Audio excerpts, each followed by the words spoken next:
G'day Bomber fans, I've seen a lot of people talk about this topic. I thought I would join the party. I felt a little bit left out. I wanted to join in the conversation. So many are talking about Essendon's leadership. Do we have leaders? Are we too young? I will talk about it because why not? So Essendon for a long time, since the drug scandals, really have had leadership groups that really compared to other teams don't match up. I think the thing that has shown me this is the fact that players in our leadership group that move clubs like Fantasia and Danaher haven't been announced as leaders at their new clubs. It's the same with incoming players. Dylan Shiel wasn't in the GWS leadership group in 2018 before he came to us.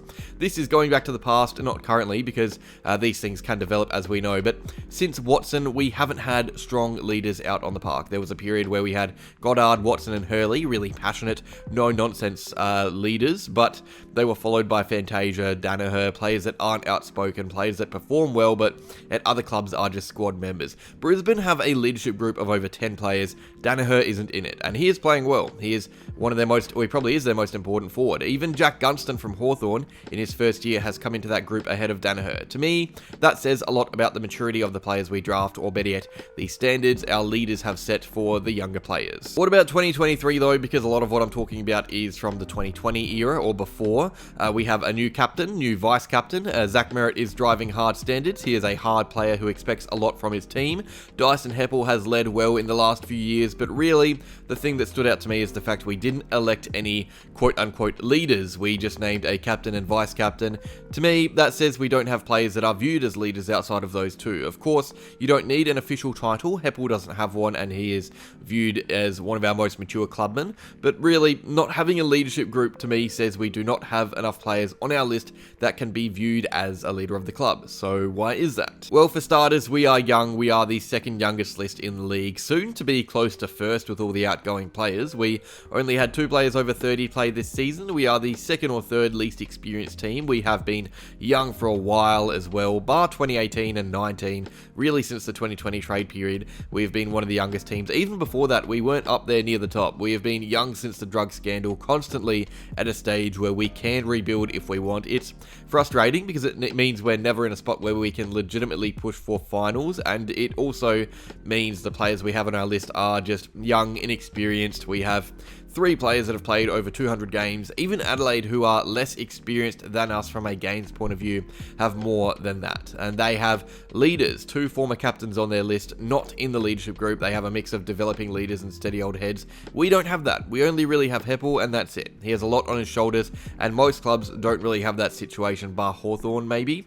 But even they have grand final experience to have led the young players in recent years. It's clearly an age problem, and a lot of it has to do with our development over the years. We have either hit the draft or traded in players yet to hit their peak, both from a physical standpoint and mental, meaning by the time we bring them to our club, they aren't leaders. They are brought into a system with no leaders, and they can't pave the way for other young players because they themselves are young. It means there is too much pressure on the best players to set the standards through their own performances. You have players like Stringer, who are probably viewed as mature and well respected by the young heads who constantly come into pre-seasons unfit and underdone. That is not a good example for the younger players. Leadership isn't something you are just born with. You develop it through life experience. So if you are brought into a club with no clear leadership stability, you can't really grow into the role as well as you could at a team like Geelong, for example, who have some old veterans leading the way. Stability is a good word to go into, actually. At footy clubs, no one leads like the coach, and Essendon, since the drug ban, have had 3 different coaches lead the way, with very different styles.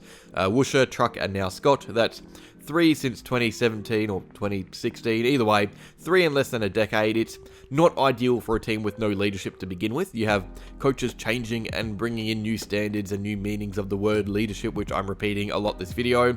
With those coaching changes comes the inevitable rebuild. We have had about 3 in the last 10 years, probably more realistically.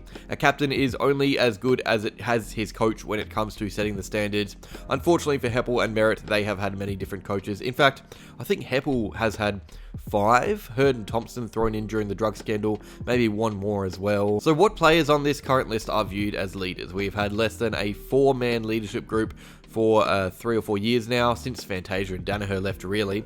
You got players like Shiel being removed from the leadership group and not being added back in. That happened to Merrett before he was named captain as well, mind you. But really, aside from Merrett and McGrath, who are currently there? The only other players On our list to ever feature in our leadership group are Heppel, who was of course our captain, and Dylan Shield. That means there are just 4 players in our entire squad who have ever officially been viewed as leaders by their peers, and that isn't just because of our smaller than usual groups.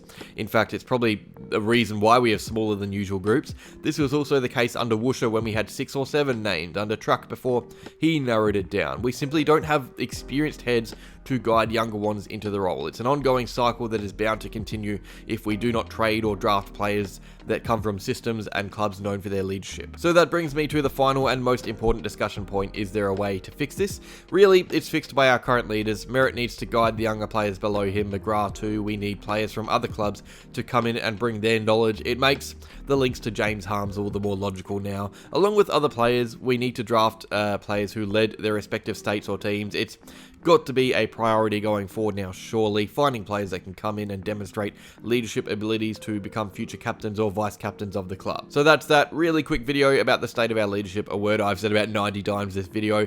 Cheers for watching. Let me know what you think down below. Like if you enjoyed, subscribe if you are new, and go Bombers.